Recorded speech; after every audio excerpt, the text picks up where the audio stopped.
오늘 함께 보실 말씀은요, 창세기 42장 18절부터 25절의 말씀입니다.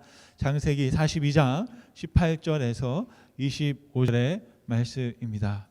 오늘 밖에 날씨를 보니까 간만에 해가 나고 기온도 따뜻한 것이 산책하기 좋은 날 같습니다. 정말 소망하기는 여러분 다 모시고 가까운 곳이라도 소풍이라도 좀 가고 싶다라는 생각을 합니다. 네, 그런 마음들을 가지고 오늘 교회로 아마 우리는 소풍 오신 줄 믿습니다. 제가 시골에 어릴 때 살 때 어디로 소풍 가나 했더니 학교 앞에 바닷가 5분도 안 걸리는 거리에 소풍을 갔던 적이 있습니다. 근데 재미있는 건 똑같은 장소를 갔는데도 불구하고 소풍을 가서 같이 가면 그렇게 김밥이 맛있던 것 같습니다. 오늘 이 시간 교회로 소풍 오신 여러분들이 정말 영적 양식을 먹음으로 정말 맛있는 영의 식사를 통해서 우리 영과 마음이 건강해질 수 있기를 간절히 소원합니다. 오늘 어른 요셉이라는 제목을 가지고 42장 18절에서 25절 말씀을 함께 보시고 은혜를 나누겠습니다. 함께 읽겠습니다. 창세기 42장 18절 말씀. 사흘 만에 요셉이 그들에게 이르되 나는 하나님을 경외하노니 너희가 이같이 하여 생명을 보존하라. 너희가 확실한 자들이면 너희 형제 중 한 사람만 그 옥에 갇히게 하고 너희는 곡식을 가지고 가서 너희 집안의 굶주림을 구하고 너희 막내 아우를 내게로 데리고 오라. 그러면 너희 말이 진실함이 되고 너희가 죽지 아니하리라 하니 그들이 그대로 하니라. 그들이 서로 말하되 우리가 아우의 일로 말미암아 범죄하였도다. 그가 우리에게 애걸할 때에 그 마음의 괴로움을 보고도 듣지 아니하였으므로 이 괴로움이 우리에게 임하도다. 르우벤이 그들에게 대답하여 이르되 내가 너희에게 그 아이에 대하여 죄를 짓지 말라고 하지 아니하였더냐. 그래도 너희가 듣지 아니하였느니라. 그러므로 그의 핏값을 치르게 되었도다 하니 그들 사이에 통역을 세웠으므로 그들은 요셉이 듣는 줄을 알지 못하였더라. 요셉이 그들을 떠나가서 울고 다시 돌아와서 그들과 말하다가 그들 중에 시므온을 끌어내어 그들의 눈앞에서 결박하고 명하여 곡물을 그 그릇에 채우게 하고 각 사람의 돈은 그의 자루에 도로 넣게 하고 또 길 양식을 그들에게 주배하니 그대로 행하였더라. 아멘. 아멘. 하나님의 세밀한 인도가 요셉의 삶을 통해서 드러나고 있습니다.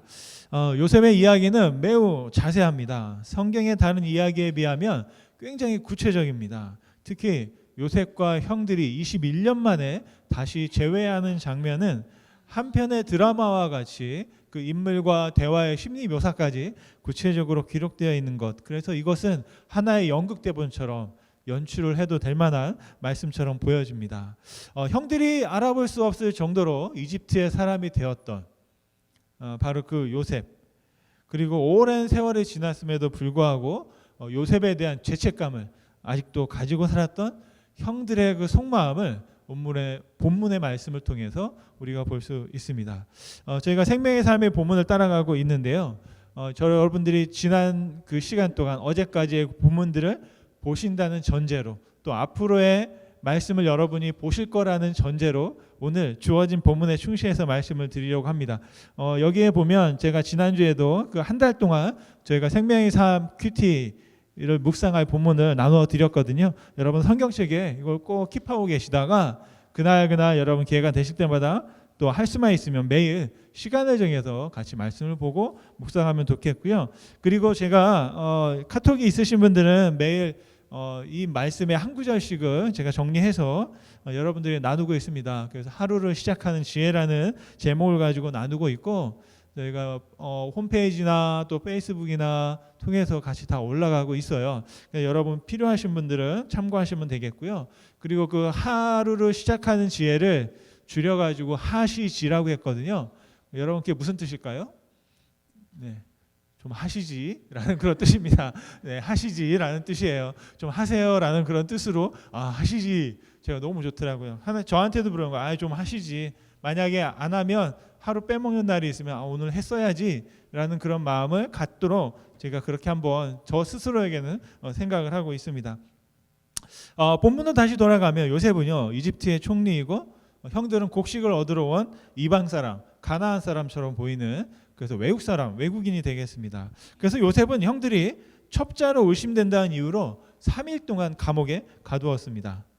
3일 후에 요셉은 형들을 다시 불러서 그리고 형들이 들으면 깜짝 놀랄 그런 고백을 하게 됩니다. 18절 말씀인데요. 여러분 같이 한번 읽겠습니다. 사흘 만에 요셉이 그들에게 이르되 나는 하나님을 경외하노니 너희는 이같이 하여 생명을 보존하라. 여러분 어떤 말이 좀 이상한가요? 이상한 말이 없나요? 저는 나는 하나님을 경외한다라는 말이 굉장히 이상하게 들렸습니다. 형들의 입장에서도 이 말은 굉장히 특이한 말입니다. 왜냐하면 내 앞에 서 있는 이 사람은 이집트의 총리입니다. 그렇다면 정말 하나님이라고 말할 때 여기서 엘로힘이라는 단어가 쓰여지는데 엘로힘은 이스라엘의 하나님, 이스라엘 부족의 신이에요. 그 당시만 해도 하나님은 작은 국가도 아닌 하나의 부족, 한 가족이 섬기는 그런 신에 불과합니다. 그런데도 불구하고 이집트의 총리인 이 사람이 자신들이 섬기는 하나님에 대해서 분명하게 알고 있다는 거죠. 그리고 하나님의 이름을 엘로힘이라는, 그래서 이집트에도 많은 신들이 있습니다. 파라오도 신이고 각 지역마다 또 가족마다 여러 신들을 두르고 있어요. 그런데 그 신들 중에서도 가장 최고의 신은 바로 파라오가 되는 거죠. 그런데 파라오를 섬겨야 하는 이 이집트의 총리가 갑자기 엘로힘 하나님을 말하면서 내가 너희들의 하나님을 경외하고 있다라는 말을 하고 있습니다. 그런데 더 놀라운 사실이 있습니다. 이런 말을 듣고도 형들은 그런 이집트의 총리의 말을 이상하게 생각하지 않는 것처럼 보입니다. 성경에 기록은 없지만 그것에 대해서 어떤 이야기나 어떤 질문을 하고 있지 않아요. 그래서 오늘 말씀은 제가 한번 한 편의 드라마로 생각하고 그런 이야기의 전제를 깔고 오늘 말씀에서 보면 굉장히 복잡한 감정들이 막 뒤섞여 있는 걸 볼 수 있습니다. 요셉의 감정, 요셉은 정말 21년 만에 형들을 만났는데 얼마나 오만 가지 생각이 들겠습니까? 그럼에도 불구하고 자기는 지금 이집트의 총리의 그런 모습을 유지해야 되고, 그런데 마음에서는 막 그 복수심과 또 연민과 그리움이 막 들끓고 있는 그런 상태이고요. 형들은 그냥 곡식을 얻으러 왔는데 갑자기 누명을 써서 첩자가 되어지고 잘못하면 자신의 가족들과 떨어져서 이집트에서 다 죽을 위기에 처한 겁니다. 그런 상황 가운데 정말로 복잡한 이 위기를, 이 문제를 어떻게 해결하고 헤쳐나가야 되는지에 대한 극박한 아주 그런 상황이 지금 이 두 등장인물, 그러니까 요셉과 그 형들의 감정에 섞여 있습니다. 그래서 그들의 감정을 우리가 한번 살펴보면서 말씀을 보려고 하는데요. 첫째, 그들에게는 두 분 다 두려움의 감정이 있었어요. 요셉은 오늘 말씀해 보니까 하나님을 두려워한다라고 말씀했고, 형들은 누굴 두려워할까요? 지금 자기 앞에 딱 이집트의 총리의 모습을 하고 있고 딱 지팡이를 들고 자신들을 주관하고 있는, 권력을 행사하고 있는 이 총리가 두려운 거죠. 그리고 또 한 가지가 감정이 있는데 제가 보니까 그리움이에요. 요셉은 그런 분노와 어떤 화가 있음에도 불구하고 여전히 가족에 대한 그리움이, 자신의 친동생에 대한 그리움이 오늘 본문의 말씀에 보면 엿볼 수가 있습니다. 형들은 어떤 또 그리움이 있냐면 자신들이 했던 범죄에 대한 그리움, 어떻게 보면 죄책감이라고 할 수 있는 것들을, 그래서 여전히 요셉을 잊지 못하고 있는 모습을 오늘 본문의 말씀을 통해서 볼 수 있습니다. 그래서 첫 번째 한번 살펴볼 것은 두려움이라는 감정인데요.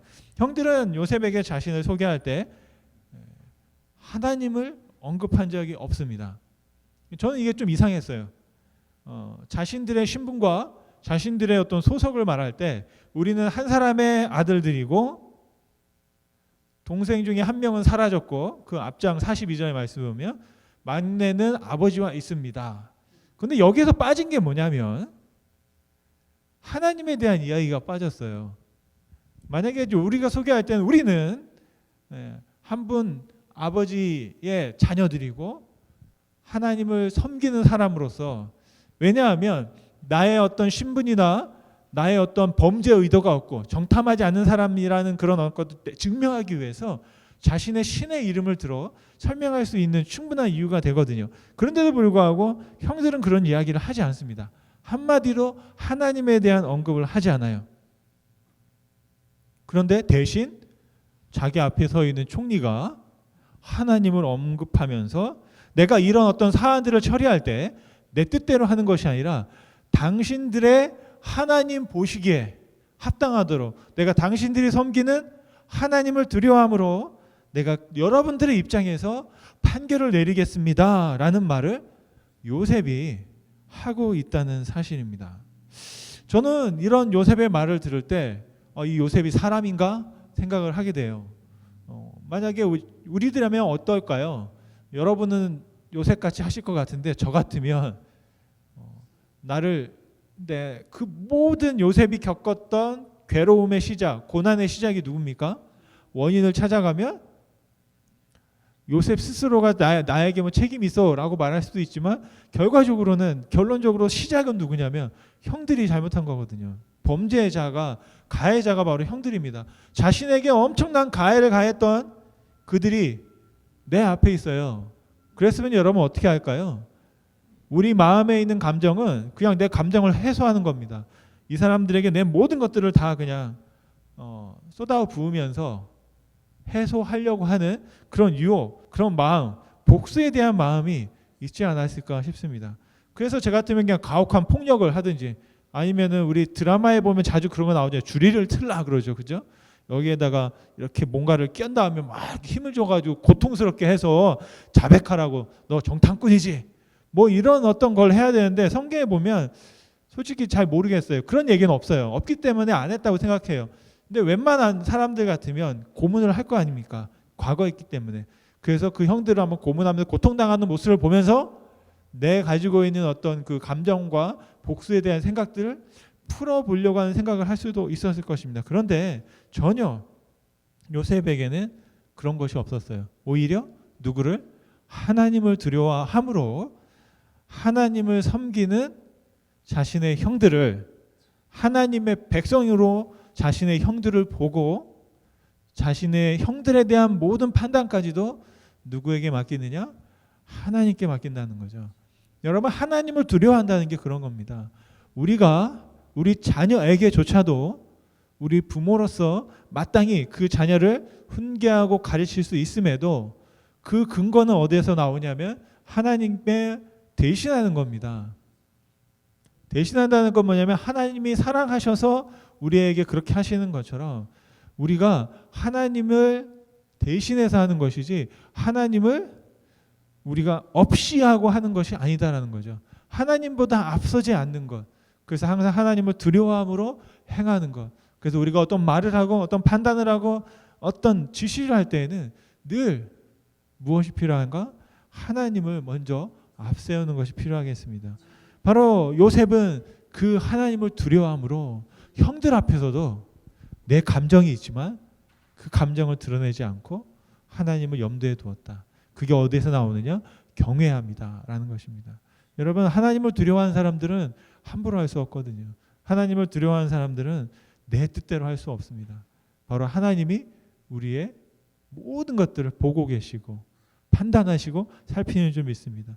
두 번째 감정은 그리움이라는 감정인데요. 요셉은 혹시라도 무고한 희생자를 만들지 않기 위해서 가장 급하게 자신의 친동생 베냐민의 생사를 확인하고 싶어 했습니다. 형들이 말한 건 뭐냐면 동생 중에 한 명은 사라졌고 자신들이 뭐 어떻게 했다고는 말하지 않습니다. 앞장에 보면. 그리고 막내는 아버지와 있습니다 라고 말합니다. 그런데 제가 요셉이었어도 그 말을 믿을 수 있을까? 의심스럽습니다. 마침 보니까 베냐민만 오지 않은 거예요. 그럼 그의 소식이 궁금한 거죠. 근데 성경에 보면 야곱이 보내지 않았다고 되어 있습니다. 베냐민을 이집트로 보내지 않고 자기가 데리고 있었고 나머지 형 10명만 오게 되었던 거죠. 사실을 우리는 알고 있기 때문에 그렇지만 요셉은 아무것도 모르는 상태에서 형들의 말만을 믿고 듣고 판단했어야만 됩니다. 그래서 어떻게든지 자신의 그 동생의 안부를 알고 하기 위해서 이 형들을 통해서 그 사실을 확인하고 싶었던 거죠. 그러면서 계획하고 생각한 게 뭐냐면 정탐꾼이라는 혐의를 씌워서 한 명은 남아 있어라. 나머지는 곡식을 가지고 가서 그 기근을 피하고 그 정말로 막내가 있다면 막내를 데리고 와라. 그러면 여기에 지금 갇혀 있는 그 한 사람도 다시 풀어주겠다. 그런 식으로 요셉이 말하고 있습니다. 바로 19절 20절 말씀인데요. 이렇게 기록되어 있죠. 너희가 확실한 자들이면 너희 형제 중에 한 사람만 그 옥에 갇히게 하고 너희는 곡식을 가지고 가서 너희 집안에 굶주림을 구하고 너희 막내 아우를 내게로 데리고 오라. 그러면 너희 말이 진실함이 되고 너희가 죽지 아니하리라 하니 그들이 그대로 하니라. 네, 그대로 했습니다. 달리 방법이 없습니다. 아무런 항의도 하지 않고 알겠습니다. 그렇게 하겠습니다. 하는 것입니다. 거부할 수 없었던 거죠. 그러면서 이 형들이 요셉이 앞에 있는 상황에서 자기들끼리 막 말을 하는 것들을 듣게 됩니다. 21절 말씀인데요. 같이 한번 읽겠습니다. 그들이 서로 말하되 우리가 아우의 일로 말미암아 범죄하였도다. 그가 우리에게 애걸할 때에 그 마음의 괴로움을 보고도 듣지 아니하였으므로 이 괴로움이 우리에게 임하도다. 네, 괴롭다는 겁니다. 네, 괴롭다는 거예요. 괴롭다고 말합니다. 괴로운 이유가 뭐냐면 지금 상황이 너무 괴로운 거죠. 그리고 또 한 가지는 아직도 해결되지 못한 죄책감을 가지고 이 형들이 살고 있다. 자신들이 어려움 당하는 이유를 어디에서 찾냐면 20년 전에 자기 형제였던 요셉에게 했던 일을 그 일의 대가를 지금 받고 있다라고 하는 겁니다. 제가 생각할 때 이 형들은 어떤 삶을 살았을까요? 20년 동안. 이게 한 번이 아닐 거예요. 이런 생각을 하는 게. 매번 나쁜 일이 있을 때마다 그때 그 일 때문이야. 또 어떤 일이 생길 때마다 또 그 일 때문이야. 하나님이 또 우리에게 벌 주나 봐. 여러분 여기서 우리가 알 수 있는 게 뭐냐면 왜 그 요셉의 형들이 요셉 앞에서 우리는 하나님을 섬기며 아버지의 자녀입니다. 하나님을 왜 언급하지 않았을까? 바로 여기 이유가 있는 것 같아요. 뭐냐면 자신들은 하나님께 지금 벌받고 있다. 그런 생각을 하는 겁니다. 하나님을 부르기에 떳떳하지 못한 거예요. 하나님을 나의 하나님이라고 부르기에는 자신들이 한 일이 여전히 자기 스스로도 용서가 안 되고 어떻게 용서받을 수 없는 거죠. 요셉의 행사도 모르고 생사도 모르고 요셉이 어떻게 되어지는지도 알 수 없는 그런 상황 가운데에서 그냥 여전히 마음속에 죄책감을 가지고 있고 그것을 어떻게 해요? 하나님으로부터 우리가 벌받고 있어 라고 하면서 자기 자신의 괴로움을 그렇게 해석하고 있는 것을 볼 수가 있습니다. 여러분 그때 요셉과 형들이 20년 전에 있던 사건 중에는 요셉이 어떻게 반응했는지가 안 나와 있거든요. 구체적으로 제가 만약에 요셉이었으면 정말 죽은 힘을 다해서 뭔가를 했었을 것 같아요.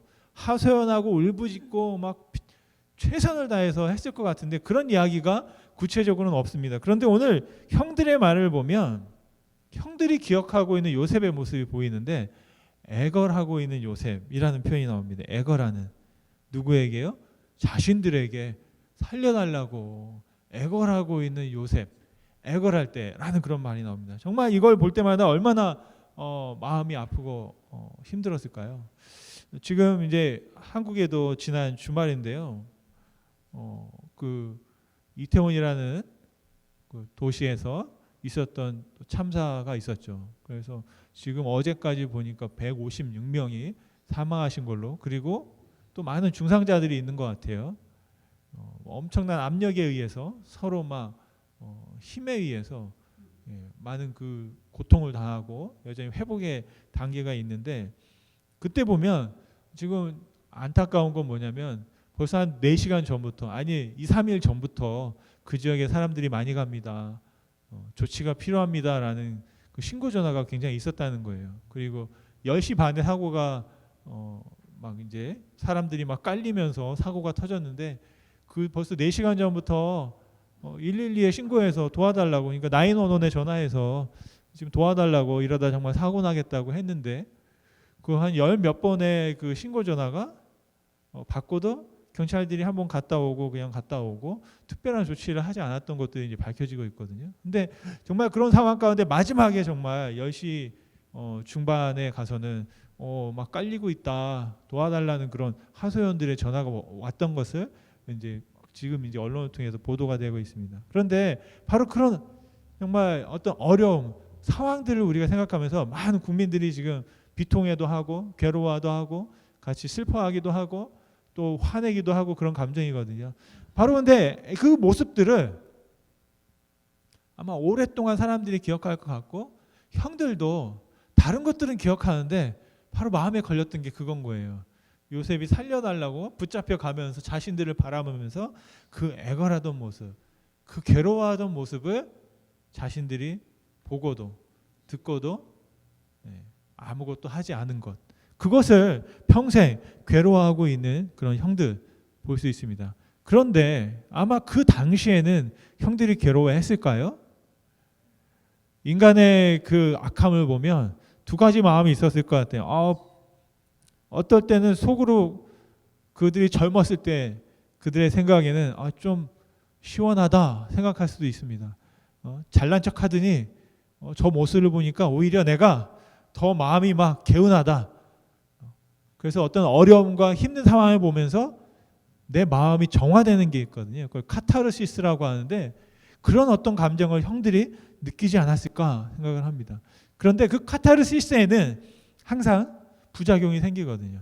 그래서 그 어려움과 그 힘들고 고난의 그런 광경을 목격하면서 내 감정을 해소하는 것은 나중에 내 감정이 오히려 더 큰 상처와 아픔을 가질 수도 있겠습니다. 그래서 복수한다고 해서 보복한다고 해서 감정이 해결되지 않는 거죠. 형들이 요셉에게 그렇게 했던 건 왜 그랬을까요? 좀 마음을 좀 편하게 살고 싶었었던 거예요. 아버지에 대한 그 반항도 있었고 자신의 그 11번째 동생 요셉이 정말 철없이 저러고 다니는 것을 보면서 자신들은 막 수고하고 애쓰고, 보세요. 형들은 양들을 키우고 있는데 요셉은 그냥 아버지랑 같이 있었거든요. 근데 아버지에게 밥을 어떻게 됐느냐 알아보러 갔다가 사고를 당한 거거든요. 그러니까 그런 모습들을 딱 보면 형들이 느꼈던 건 내 이 불편한 감정을 해소하고 싶었던 거예요. 근데 어떻게 해소하느냐? 복수로 해석하고 싶었던 거죠. 해소하고 싶었던 거예요. 그 복수의 감정을 사용했는데 여러분 그 감정이 해결이 됐습니까? 해결이 안 된 거예요. 20년이 지났는데도 불구하고 여전히 그 감정은 오히려 죄책감으로 남아서 그들에게 있습니다. 그 게리 맥케이라는 분이 아들러의 감정 수업이라는 책을 썼는데요. 이런 말씀을 했습니다. 누군가에게 상처를 받으면 당연히 기분이 상한다. 이런 감정 상태는 보복을 원하는 심리의 표현일 수 있다. 하지만 보복은 감정의 골을 깊이 파는 결과밖에 낫지 않는다라고 했습니다. 여러분, 복수한다고 해서 감정이 해결되는 게 아니라 더 깊어지는 거예요. 관계만 더 나빠지는 거죠. 그러니까 형들과 요셉 사이에는 거의 한 그랜드 캐년 같은 골짜기가 지금 20년의 세월 동안 파져 있는 것을 볼 수가 있겠습니다. 그 골짜기의 깊이를 바로 르우벤이라는 큰 형을 통해서 알 수 있는데요. 22절의 말씀입니다. 같이 한번 여러분 읽어볼까요? 창세기 42장 22절 말씀. 르우벤이 그들에게 대답하여 이르되 내가 너희에게 그 아이에 대하여 죄를 짓지 말라고 하지 아니하였더냐? 그래도 너희가 듣지 아니하였느니라. 그러므로 그의 핏값을 치르게 되었도다 하니. 지금 보니까 형들이 서로 책임을 또 묻고 있어요. 루벤이 누구냐면 큰아들입니다. 큰아들이에요. 12명 중에 가장 큰아들. 레아를 통해서 첫 번째 얻었던 아들입니다. 내가 죄 짓지 말자고 했잖아. 근데 너희들이 이렇게 해서 다 누구 탓이라고요? 너네들 탓이야. 나한테 탓하지 마. 이런 말을 하고 있어요. 이게 지금 큰아들이 할 말인가요? 큰아들은 아버지를 대신하는 사람이거든요. 그런데 이 큰아들이 그렇게 말하고 있는 것 같습니다. 그리고 나중에 훗날 보면 이 루벤은 아버지의 첩인데요. 빌하라는 여인과 동침을 하게 돼요. 그래서 장자권을 다 잃어버리고 결국에 그 야곱이 장자권을 누구에게 주냐면 요셉에게 줍니다. 그리고 셋째 레위에게 셋째인 유다에게 제사의 권한을 주고 넷째인 유다에게 그 모든 자신의 부족 형제들을 치리할 수 있는 그 권한을 유다에게 주는 것을 볼 수 있습니다. 그런데 그 이야기를 누가 듣고 있었냐? 요셉이 다 듣고 있었던 거예요. 23절 말씀해 보니까 그들 사이에 통역을 세웠더니 그들은 요셉이 듣는 줄을 알지 못하였더라. 뭐냐면 요셉이 이집트 말로 하면 통역이 히브리 말로 한 겁니다. 그리고 그 이야기를 했고 요셉의 명령이 떨어졌어요. 그 다음부터는 형들끼리 하니까 이 형들끼리 하는 말은 통역을 하지 않은 거죠. 예. 그랬는데 요셉은 그걸 다 듣고 있었다라는 것입니다. 그런데 여기서 재미있는 건 르우벤이 그런 말을 할 때 요셉은 거기에 대해서 맞다 틀리다 말하지 않아요. 그러니까 실제적으로 보면 르우벤이 요셉이 어려움을 당할 때 반대했던 것을 또 볼 수도 있습니다. 그래서 그 이야기를 듣고 있다가 요셉의 마음이 이제 무너지는 상황이 발생합니다. 24절 말씀이 한번 여러분 같이 한번 읽어볼까요? 24절입니다. 요셉이 그들을 떠나가서 울고 다시 돌아와서 그들과 말하다가 그들 중에 시므온을 끌어내어 그들의 눈앞에 결박하고. 감정이라는 것은 묻어둔다고 해결되지 않거든요. 세월이 약이라는 말이 있습니다. 근데 제가 지나고 나니까 세월이 약이라기보다는 세월은 그냥 세월인 것 같아요. 내가 감정을 해결하지 않으면 20년, 30년이 지나도 다시 어떤 사람을 만나게 되면 다시 20년, 30년 전에서부터 다시 시작합니다. 우리가 세월이 지나기 때문에 이제는 괜찮아가 아니더라고요. 왜냐하면 20년이든 30년이든 우리가 시간을 얘기할 때 여러분 여기서 20년 전이 여기서부터 시작해서 이만큼 왔잖아요. 그래서는 이제는 저 멀리 있는 것들을 내가 희미해졌을 거라고 생각합니다. 근데 제가 지나고 나서 보니까 우리가 이해하고 있는 시간은 뭐냐면 계속 쌓이더라고요. 20년 전이라고 해서 멀리 있는 게 아니고 20년 전도 여기 있어요. 20년 전에 내 삶, 내 생각에서 자꾸 쌓아가요. 그래서 20년 전에 어떤 사건이나 이야기와 관계는 멀리 있는 게 아니라 바로 여기 같이 있습니다, 지금. 그러니까 우리 인생은 지나가는 게 아니라 시간은 쌓인다고 볼 수 있거든요. 그래서 언제든지 30년 전의 이야기도 다시 꺼낼 수 있어요, 여기서. 그때 상황을 똑같이 아주 생생하게. 그렇기 때문에 감정을 해결하기 위해서는 세월이 약인 것, 지나고 나면 내 안에 있는 감정들이 해소되어지는 그런 효과는 있을지 몰라도 어떤 사건이나 그 이야기를 통해서 관계되었던 부분들에 있어서는 그냥 그대로 나와 남아있는 거거든요. 내 깊은 곳, 오히려 더 은밀한 곳에 숨겨두는 겁니다. 숨겨뒀다가 오늘 요셉처럼 딱 형들의 말을 듣고 빵 터져버리는 거죠. 감정이 터지는 것처럼 그런 일들이 있습니다. 그래서 우리는 신앙생활을 할 때에는 항상 이 세 가지가 정말 우리에게 필요한데요. 우리 사람은 마음이 있고 또 감정, 생각이 있고 또 의지가 있잖아요. 육신이 있잖아요. 그래서 몸을 건강하게 하는 것도 필요하고 또 여러분의 감정을 잘 돌보는 것도 필요합니다. 그런데 우리가 신앙생활을 하면서는 이 감정에 대한 이야기는 잘 하지 않아요. 그러면서 감정을 그냥 억제하고 잘 다스리고 믿음으로 해야 된다고 이렇게 자꾸 짓누르려는 경향성이 많습니다. 그런데 감정을 잘 다스리고 해결하고 해소해야만 그래야만 또 건강한 신앙생활을 할 수 있거든요. 그래서 여러분에게 뭐 시간은 없지만 나중에 기회가 된다면 감정에 대한 이야기, 그래서 그 감정을 어떻게 다스리고 또 어떻게 우리가 치유받아야 하는지에 대한 이야기들을 한번 또 할 수 있는 그런 부분들, 또 여러분은 나름대로 여러분의 감정을 해소하는 방법들을 잘 알고 계실 텐데요. 그런 것들을 한번 잘 요셉의 이야기를 통해서 우리가 볼 수 있으면 좋겠습니다. 요셉은 자신에게 닥친 그 감정을 잘 다스리는 탁월함이 있었습니다. 벅차오르는 감정을 추스리고 형들 앞에 다시 섰어요. 그리고 평정심을 회복하고 자신이 해야 할 일들을 또 하고 있습니다. 그러면서 큰 형 르우벤이 아니라 둘째입니다. 시므온을 잡아두는 거예요. 잡아두고 다시 형들을 집으로 보냅니다. 근데 여기서 이상한 명령을 합니다. 시므온을 비롯한 나머지 그 제외한 형들을 보내면서 그 곡식값으로 지불한 돈을 다시 그 곡식자리에 집어넣어요. 그런데 형들이 당장은 몰랐어요. 하루가 지나서 알았거든요. 그러면 제가 보기에는 거기에 있는 그 돈을 다시 되돌려 주든지 뭔가를 했었어야 되는데 다시 돌아오지 않고 그냥 갑니다. 내가 보기에 이 9명의 형제는 이집트로 다시 돌아올 생각이 없었던 것 같아요. 한번 여쭤보고 싶었어요. 뭐냐면 그냥 시므온 한 명이, 왜냐하면 9명이 살고 시므온 한 명이 희생당하면 그냥 요셉을 대신하는 사람으로 우리가 또 괜히 이 돈을 가지고 다시 돌아가면 어떻게 될까요? 또 엉뚱한 누명을 씌울 수도 있잖아요. 그렇기 때문에 그냥 일단 피하자. 그래서 이 9명이 딱 마음을 합쳐서 그냥 그 돈을 가지고 그냥 가나안으로 갑니다. 야곱에게 가서 그런 사건들을 이야기하게 되는 것들을 한번 볼 수 있습니다. 아마 다음에 어떤 이야기가 펼쳐질지 여러분 궁금하시죠? 그러니까 여러분 나머지 42장을 여러분 한 번 더 쭉 읽어보시기 바랍니다. 저는 오늘 말씀을 통해서 제가 요셉을 한 번 더 주목하고 있는데 한마디로 이렇게 말씀드리고 싶었어요. 뭐냐면 요셉은 어른이 됐구나, 어른이구나 라는 생각을 했습니다. 나이가 든다고 해서 어른이 되는 것 같지 않더라고요. 저도 어릴 때는 어른이 되고 싶었어요. 그래서 나이가 들면 딱 어른이 되는 줄 알았어요. 그런데 나이가 들어도 어른이 되는 건 아니었어요. 김윤아 작가가 썼던 그 리더의 말끝이라는 책에 이런 말이 있습니다. 어른은 시름 앞에서도 마음의 평정을 유지하고 다름을 마주할 때는 존중의 마음을 집중하며 모름 안에서는 성장의 마음을 발동시킬 수 있어야 한다라고 했습니다. 어른들은 싫어할 때도 있고 다를 때도 있고 모를 때도 있잖아요. 근데 그런 것에 있어서 성숙한 모습으로 대처하는 바로 그런 사람이 어른이다라는 것입니다. 바바라라는 분이 어둠 속을 걷는 법이라는 책에서 이런 말을 했습니다.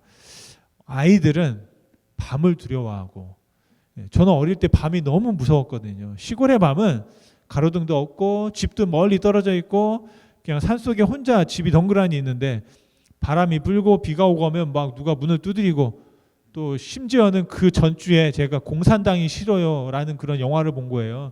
제가 세상에 태어나서 처음 본 영화가 공산당이 싫어요 라는 영화였어요. 그런데 거기서 얼마나 충격적인 건 뭐냐면 그 소년 이승복이 나는 공산당이 싫어요 라고 하는데 그때 그 북한군이 돌을 이렇게 들고, 저는 그 장면 아직도 잊을 수가 없어요. 지워지지가 않는 거예요. 너무나 충격적인 장면이었어요. 돌을 들고 그 이승복을 내려치려고 하는 그런 장면. 그리고 심지어는 막 입을 힘을 주어서 막 이렇게 찢으려고 하는 그런 장면을 그 막 어린 아이한테 영화를 보여준 거예요. 그거를 영화를 본 적도 없는. 그러니까 그 다음부터는 밤에 가면 혹시 북한에서 누가 오는지 알고요. 왜냐면 저희는 그 바닷가에 있거든요. 그러니까 서산이고 그 해안이기 때문에 간첩들이 배를 타고 오는 경우가 많이 있었어요. 초소가 산 위에서 막 밤마다 헤드라이트 켜고 해안가를 감시하고 있는 그런 동시였거든요. 그렇게 밤이 무서웠어요. 근데 어릴 때는 여러분도 아마 그랬을 거예요. 그런데 이분의 말은 뭐냐면 어른들은 오히려 낯을 두려워한다라는 겁니다. 그 두려운 마음이 혹시라도 내 어떤 치부와 내 어떤 죄가 드러날까 봐가 아니라 정말 보여지는 앞에서 내 삶의 모습이 어떻게 드러날지를 생각하는 것이다 라고 생각합니다. 여러분, 요셉은요 빛 대신 우리 하나님을 두려워함으로 형들을 최선을 다해서 존중하고 평정심을 유지하면서 자신이 아직 모르고 있는 가족들의 생사를 확인하고 있습니다. 이 어른된 요셉의 모습을 보면서 저는 하나님의 모습을 보았고 또 예수님께서 우리 가운데 행하셨던 예수님의 모습을 또한 보았습니다. 예수님은 정말로 하찮잖아요. 우리는 인간은. 예수님이 하나님이시라면 내가 지은 피조물이에요. 막대할 수 있거든요.